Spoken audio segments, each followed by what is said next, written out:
ভারতের প্রতিরক্ষা মন্ত্রী রাজনাথ সিং বলেন, বাংলাদেশের সঙ্গেও ভারত সবসময় সুসম্পর্ক রক্ষা করতে চায়।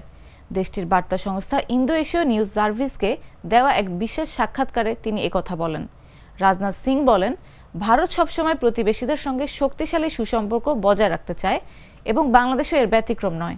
তিনি আরও বলেন, আমরা সর্বদা আমাদের প্রতিবেশীদের সঙ্গে সুসম্পর্ক বজায় রাখার চেষ্টা করি, কারণ অটল বিহারী বাজপেয়ী বলতেন, আমরা আমাদের বন্ধুদের পরিবর্তন করতে পারি, প্রতিবেশীদের নয়। এর আগে শুক্রবার সাংবাদিকদের প্রশ্নের জবাবে বাংলাদেশে আইনশৃঙ্খলা পরিস্থিতি নিয়ে উদ্বেগ প্রকাশ করেন জয়সওয়াল।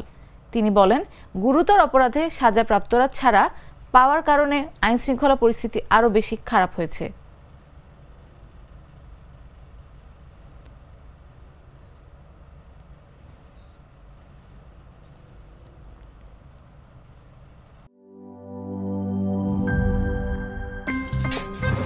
আমার একটা স্মার্ট সিদ্ধান্তে 25% গ্যাসের খরচ কমেছে। ভাবছেন কিভাবে?